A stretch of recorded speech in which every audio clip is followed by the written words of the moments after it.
믿음이 연약한 자의 관계를 다루고 있습니다. 정리해보면 서로 판단하지 말고 존중하면서, 특별히 믿음이 강한 자라면 형제 사랑에 의해서 그 믿음의 자유가 절제되어야 된다는 것을 배웠어요.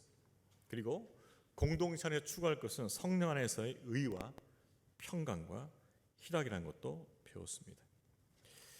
의라는 것은 무엇일까요? 그것은 하나님의 의에서 비롯된 것이죠. 하나님께서 우리의 죄와 허물을 사해 주시고 불의한 자를 의롭다 해 주시고 죄인을 하나님의 자녀로 삼아 주신 그 하나님의 의를 입은 자가 다른 형제들을 예수의 사랑으로 받아들이는 것, 용납해 주는 것, 그것을 말하는 것이요. 또 평강은 무엇인가? 그것은 예수 그리스도 안에서 하나님과 관계가 화목되어서 우리가 평강을 누리는 것처럼 우리 지체들 안에서도 평강이 누려지는 걸 말하는 거죠. 그래서 교회 안에 오게 되면 평강이 누려져야 돼요. 누려져야 돼요. 평안이 있어야 됩니다. 평강이 누려져야 돼요. 세상이 줄 수 없는 평안을 맛볼 수가 있어야겠죠. 또 희락은 무엇일까요? 기쁨이죠. 우리가 예수님 안에 거할 때 그분이 주신 그 기쁨이 우리 안에 충만한 것처럼 지체들과의 관계 속에서 기쁨이 충만해야 돼요. 그 기쁨이 우리의 생명이 되기 때문이죠. 그래서 교회는 믿음이 강한 자건 약한 자건 성령 안에서의 의와 평강과 이 기쁨을 잘 지키기 위해서 화평하고 화목할 것을 요구하고 있습니다. 바로 이것이 하나님 나라의 본질이라는 거죠. 본질. 그러니까 이 본질을 잘 지켜야 돼요. 다른 것에 자꾸 마음을 쓰다가 이 본질을 놓치면 안 된다는 거죠. 예수의 사랑으로 서로를 받아주는 그 의로움과 주가 우리와 함께 하시는 그 평강과 그 즐거움이 우리 안에 늘 가득할 수 있도록 우리가 그 본질을 잘 붙잡아야 된다는 것이죠. 오늘 본문은 그 주제를 좀 더 발전시켜서 믿음이 강한 자가 약한 자를 좀 더 적극적으로 섬길 것을 도전하고 있습니다. 자, 우리 1절 말씀 한 번 더 같이 읽어볼까요? 시작. 믿음이 강한 우리는 마땅히 믿음이 약한 자의 약점을 담당하고 자기를 기쁘게 하지 아니할 것이라. 믿음이 강한 사람이 해야 할 도리가 무엇인가? 그것은 믿음이 약한 자의 약점을 담당하는 것입니다. 그런데 우리가 종종 하는 실수가 뭐죠? 내가 믿음이 강하기 때문에 믿음이 연약한 사람을 판단하는 거야. 왜 믿음이 그거밖에 안 되지? 왜 저 정도지? 왜 저 수준이지? 자꾸 판단하고 싶어져요. 주님께서 교회 일꾼들을 세우신 목적은 뭐냐면 성도들을 온전하게 만드는 거죠. 믿음이 연약한 성도들을 온전하게 만들어서 그들로 봉사하게 만들고 그리스도의 몸, 교회를 세우고자 하는 것이죠. 따라서 믿음이 강한 자들이 해야 할 도리, 역할은 무엇인가? 그것은 판단하는 것이 아니라는 것이죠. 오히려 믿음이 연약한 자들을 뭐예요? 섬겨야 돼요. 담당해야 돼요. 여기서 담당한다 이 말은 어떤 말인가? 참는다, 지탱한다, 참는다. 그러니까 믿음이 연약한 성도를 봤을 때 자꾸 내 안에 판단하는 것이 아니라 참아주고 인내하고 기다려줘야 돼요.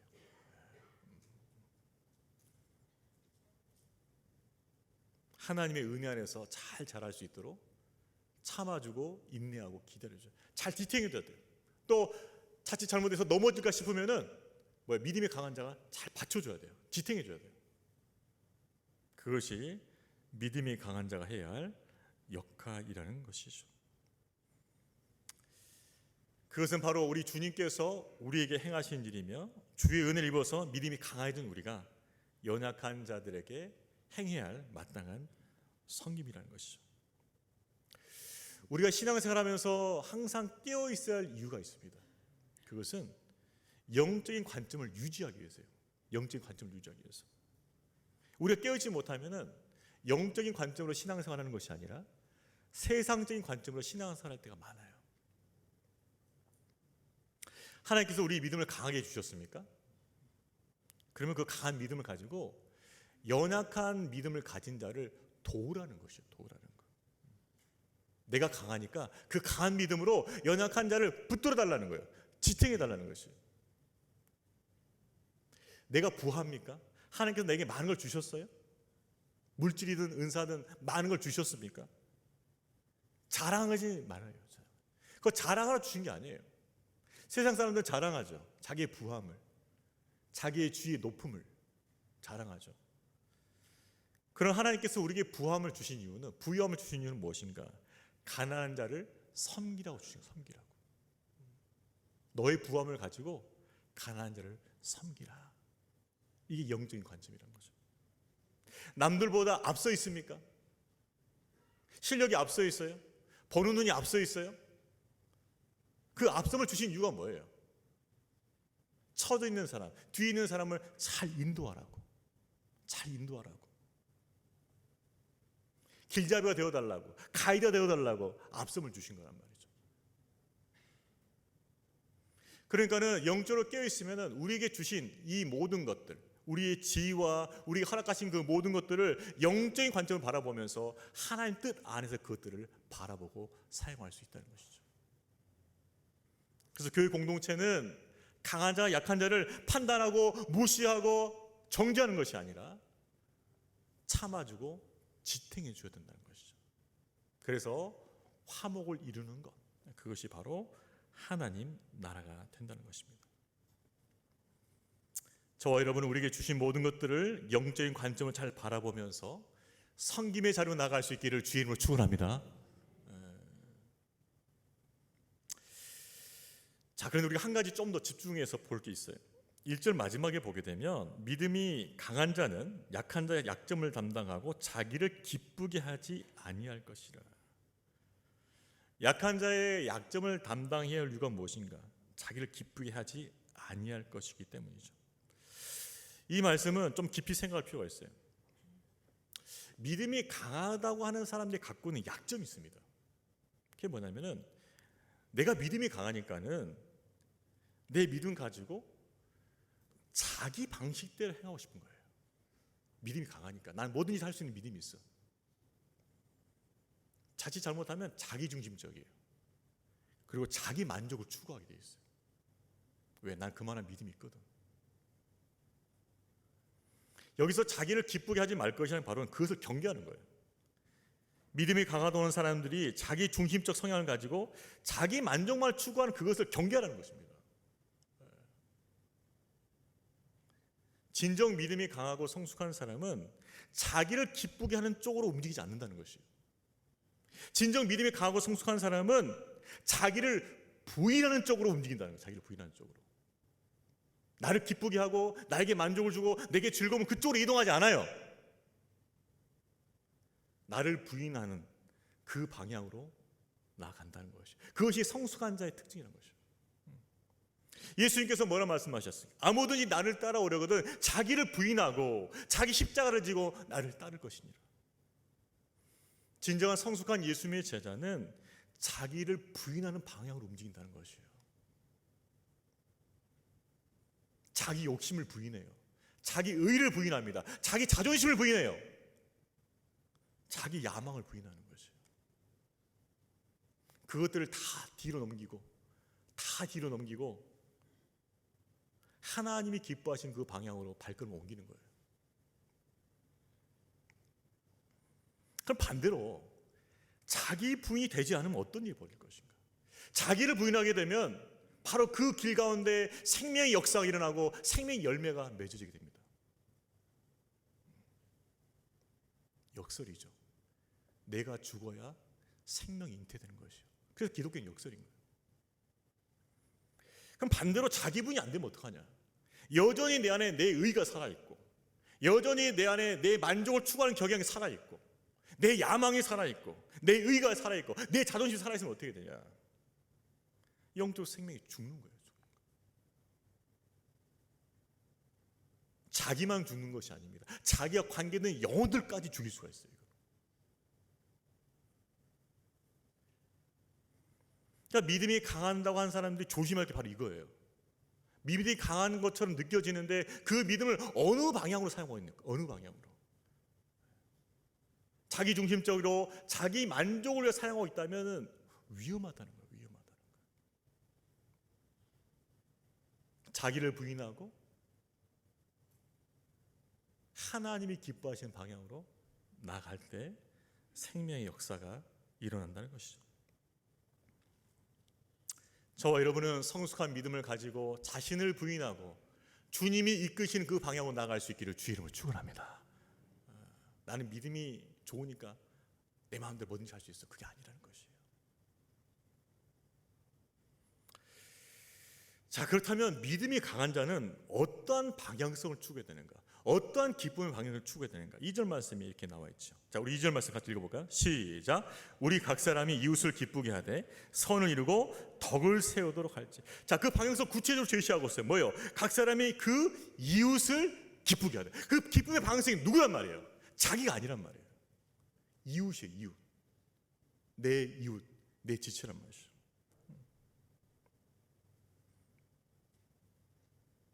믿음이 강하고 성숙한 자는 그 기쁨의 방향성이 이웃에게 있다는 거죠. 연약한 형제를 기쁘게 하기 위해서, 연약한 형제의 유익이 되기 위해서 자신의 기쁨을 내려놓을 수 있는 사람이 진정 강한 자요 성숙한 자란 것입니다. 아멘이십니까? 네. 자기 부인이 되는 사람이 성숙한 사람이에요. 자기 기쁨을 내려놓을 수 있는 사람이 성숙한 사람이에요. 그런데 역설적이게도 자기 유익과 자기 기쁨을 내려놓으면서 섬기다 보면 자연스럽게 그 영혼 가운데 진정한 기쁨이 찾아온다는 거죠. 이게 역설입니다. 내 만족과 내 기쁨을 내려오면서 다른 사람의 기쁨과 유익을 위해서 내가 순종하며 나아갔을 때 하나님께서 그 영혼에게 진정한 기쁨을 채워주신다는 거죠. 아멘이십니까? 이게 역설이란 거예요. 이게 역설이에요.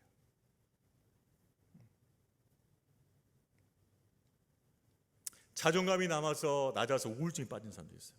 나는 정말 능력이 안 돼. 너무 부족해. 이런 분들에게 작은 일을 맡긴 것도 좋아요. 연약한 사람들에게 섬길 수 있는 기회를 주는 거죠. 자기보다 연약하고 힘들어하는 영혼들을 만나서 섬기다 보면은 자존감이 회복돼요.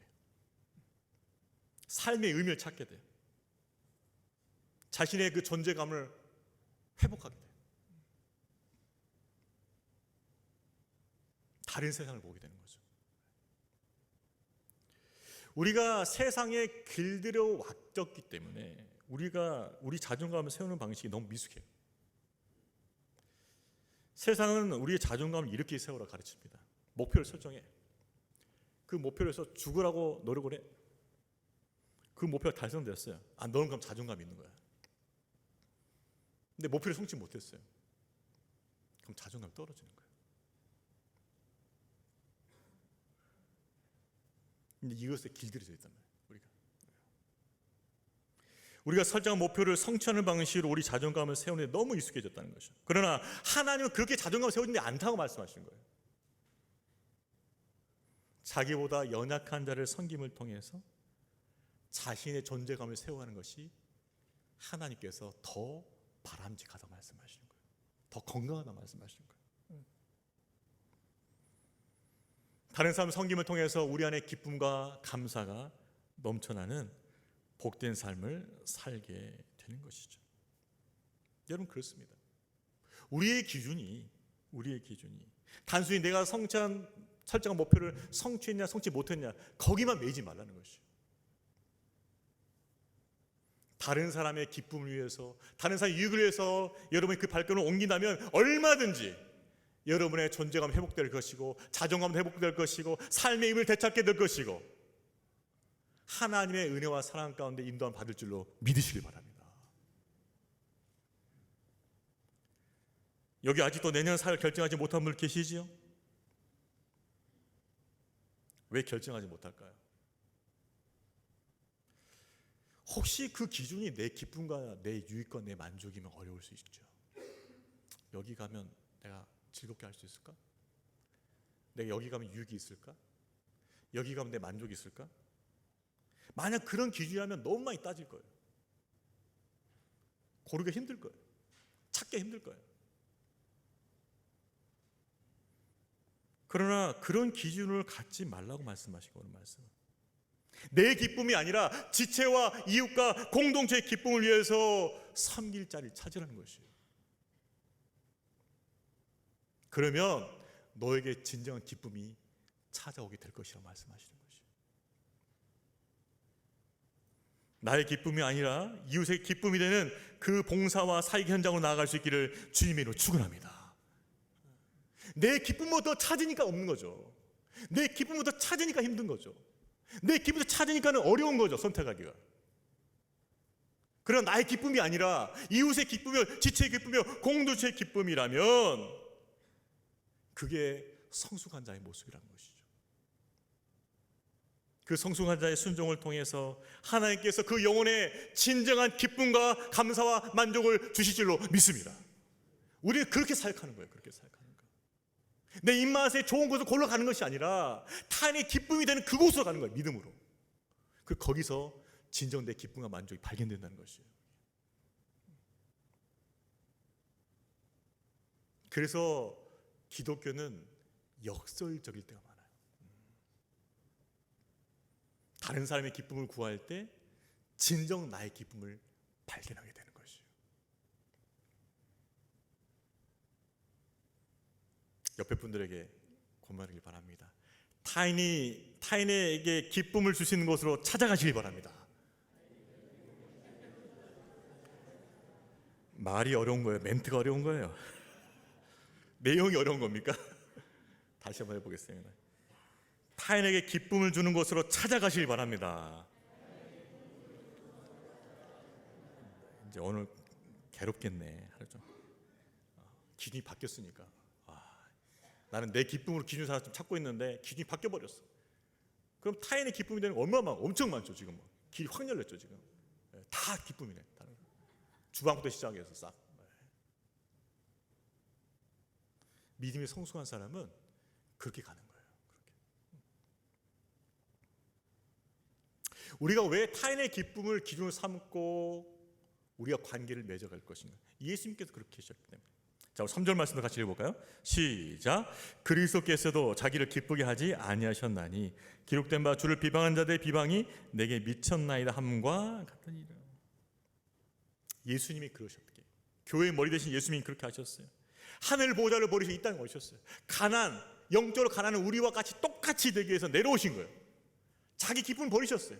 하늘 보좌, 여러분 하늘날 기쁨이 얼마나 충만하겠습니까? 예? 우리 상상도 못해요. 우리 가봐야지 나중에. 그 하늘날의 기쁨을 버리고 이 땅에 내려오셨단 말이에요. 이 죄 많은 이 땅에 내려오셨단 말이에요. 예수님께서. 이게 쉬운 일이 아니에요. 이게 쉬운 일이야. 우리를 구원하시려고 그 치욕의 십자가를 지셨단 말이에요. 누가 십자가 지고 싶어? 발가벗기고 맞고 피 흘리는 그 십자가를 누가 짓고 싶냐는 말이에요. 누가? 자기 기쁨을 위해 일하지 않으셨어요. 예수님은 그 능력으로 십자가 피할 수도 있었습니다. 천구천사 불러가지고 로마 병들 다 없앨 수 있었어요. 한마디면 돼요. 그거 안 쓰셨단 말이에요. 왜? 죄인들의 구원의 기쁨을 위해서 그렇게 하신 거예요.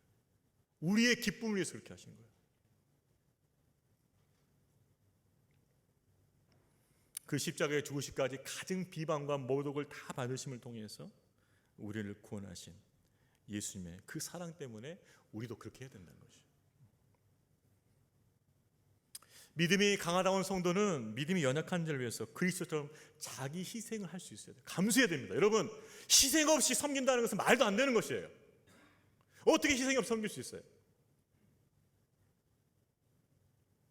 봉사와 섬김은 취미생활 아닙니다. 오해하면 절대 안 돼요. 좋을 땐 하고 안 좋으면 안 하고 그거 아니에요. 희생을 감수하고 그 자리에 들어가는 것이.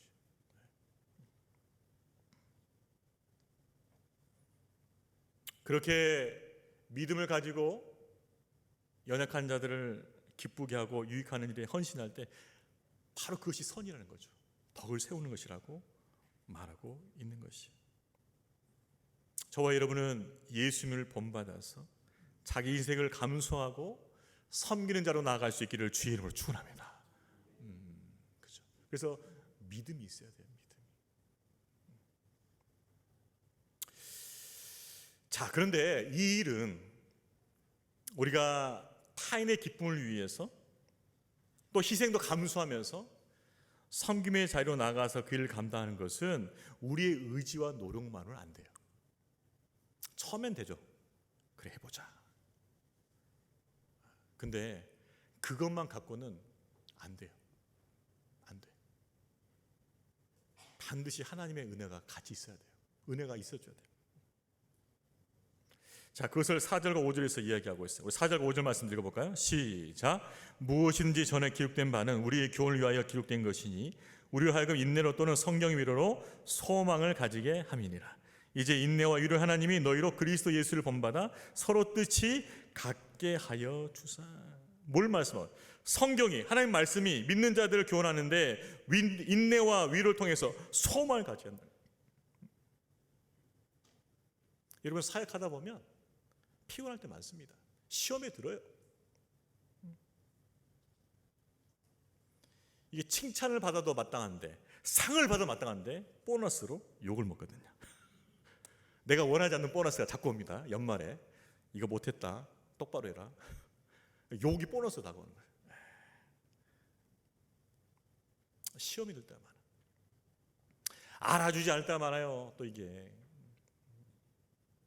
나는 한다고 하는데, 그럴 때마다 우리를 붙잡아 주는 게 뭐예요? 하나님 말씀이라는 말씀. 그 말씀이 우리를 하여금 인내하게 만들고, 그 말씀이 우리를 위로해 주고, 그 말씀이 우리로 하여금 소망을 갖게 하는 줄로 믿으시길 바랍니다. 그래서 반드시 사역하고 봉사하고 섬기는 사람은 말씀과 함께 가야 돼요. 말씀과 함께. 말씀에 위로가 없으면 못 가는 거예요. 못 가는 거예요. 말씀이 주는 인내가 없으면 못 가는 것입니다. 말씀이 주는 소망이 없으면 끝까지 버티지 못해요. 그 약속의 말씀 붙잡을 수 있는 믿음의 소망이 없으면 버티지 못한단 말이에요. 그 자리를. 그래서 말씀을 끝까지 붙잡고 동행해야만 잠수를 안 타는 줄로 믿습니다. 잠수가 왜 잠수를 타냐? 잠수 탈 수밖에 없어. 왜? 딸리니까. 버틸 수가 없어요. 버틸 수가. 영역이 안 되는, 영역이 안 돼. 믿음도 없고 용기도 없고 담력도 없으니까 어때요? 자연스럽게 잠수할 수밖에 없는 거예요. 그런데 말씀을 통해서 인내함을 주시고 위로를 주시고 소망을 붙잡는 자는 잠수 타지 않고 끝까지 경주한 줄로 믿습니다. 그래서 말씀에 그 인내와 위로와 소망이 꼭 필요한 거예요. 꼭 필요한 거예요. 이거 필수예요. 필수. 그래서 고난과 시험이 찾아와도 소망을 잃지 않고 끝까지 간다. 끝까지 간다. 성경을 통해 주시는 인내와 소망과 위로가 우리 가운데 풍성하기를 주의 이름으로 축원합니다. 이해가 되는 거예요. 내가 살다가 왜 지치는가? 왜 자꾸 시험에 드는가? 왜 자꾸 넘어지는가? 왜 나는 기복이 심한가? 왜 그래요? 말씀의 은혜가 부족한 거예요. 부족한 거예요. 말씀이 계속 공급되어져서 내 영혼이 충만히 거야 되는데 말씀의 공급이 부족하다 보니까 뭐예요? 업다운이 심한 거, 업다운이 심한 거. 자꾸 회의에 빠지는 거예요. 의심에 빠지는 거예요. 낙심하는 거예요. 하나님의 말씀을 가까이 통해 하나님께 주시는 그 인내와 위로와 소망을 통해서 하나님이 기뻐하신 뜻을 끝까지 감당해 나가는 저와 여러분 되기를 주의 이름으로 축원합니다. 말씀의 은혜가 반드시 같이 있어야 돼. 같이 있어야 돼. 잘 보세요. 내가 왜 자꾸 시험이 드는지.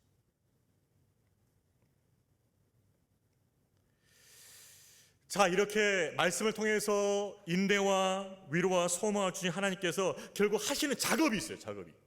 그 작업이 뭐냐? 예수님을 점점 닮아가게 하는 거예요. 예수님을 점점 본받게 만드는 거죠. 자, 우리 5절 말씀 한 번 더 읽어볼까요? 5절 같이 읽겠습니다. 시작. 이제 인내와 위로의 하나님이 너희로 그리스도 예수를 본받아 서로 뜻이 같게 해주세요. 하나님의 그 인내로, 하나님의 위로로, 하나님의 소망으로 내가 점점 은혜를 받고 가다 보면은 나도 모르게 점점 예수 그리스도의 마음을 품게 된다는 거예요. 예수님을 닮아가게 되어 있어요. 닮아가게 되어 있어요. 예수님처럼 인내하게 돼요. 예수님처럼 주님의 약속을 끝까지 붙드는 소망 가운데 있게 돼요.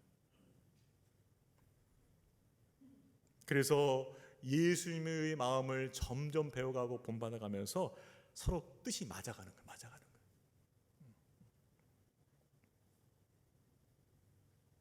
결국 교회가 하나된 모습을 가지기 위해서는 예수님을 바라보고 닮아가야 돼요. 닮아가야 돼요. 그럴 때 점점 더 마음과 뜻이 하나가 되는 것이죠. 주가 베푸신 인내와 위로와 소망의 은혜를 통해서 점점 주님을 닮아가고 더욱더 하나됨을 이루어가는 우리 교회 되기를 주의 이름으로 축원합니다. 그래서 은혜를 반드시 입어야 돼. 반드시 입어야 돼. 자기 의가 충만한 교회는 반드시 갈라지게 되어 있습니다.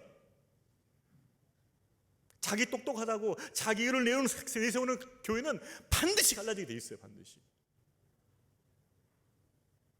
그래서 우리가 사모할 게 뭐예요? 은혜예요. 은혜.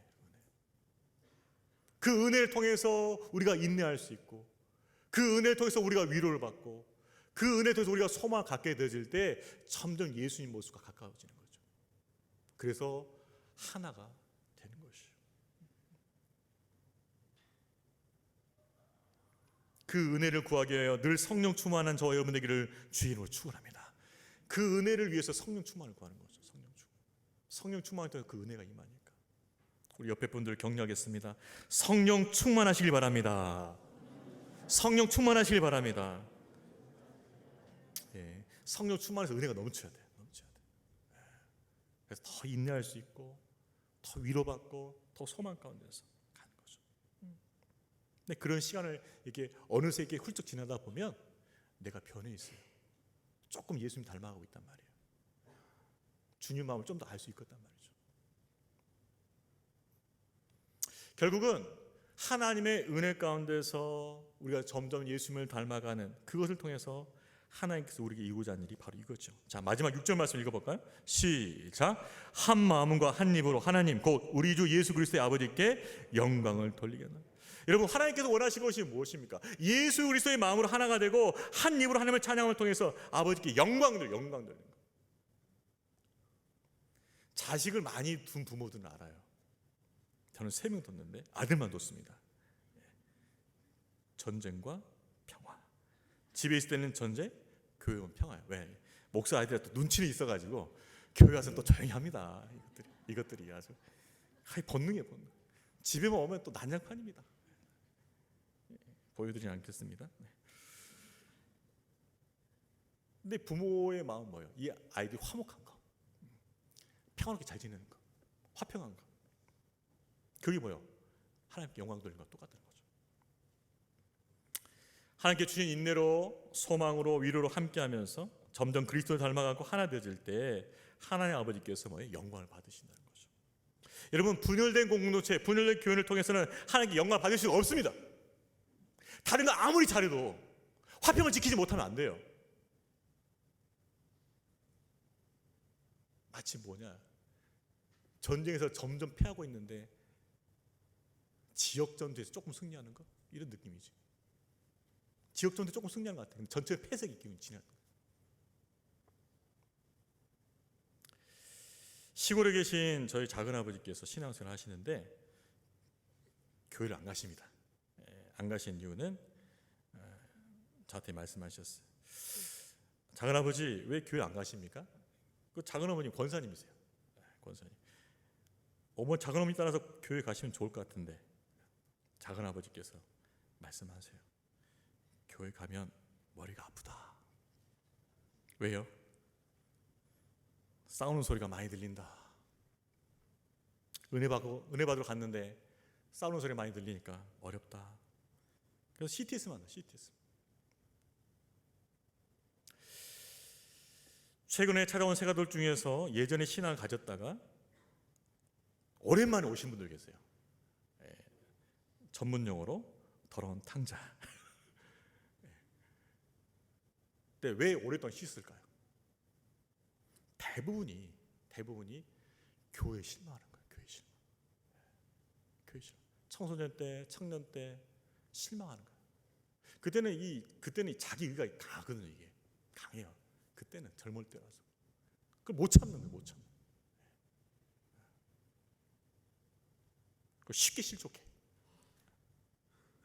그래서 교회를 떠났다가 다시 돌아온 분들이 꽤 있어요. 우리 교회. 하나님께 영광을 받을 수가 없죠.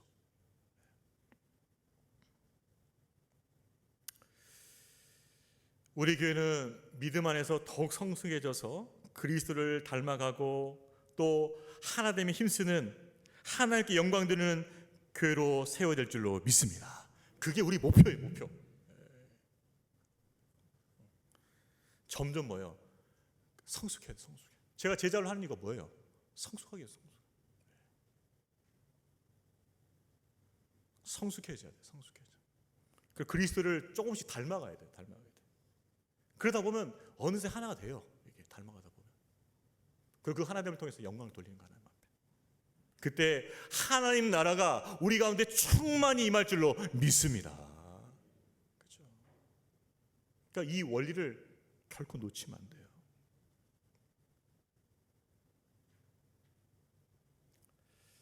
말씀을 정리하겠습니다.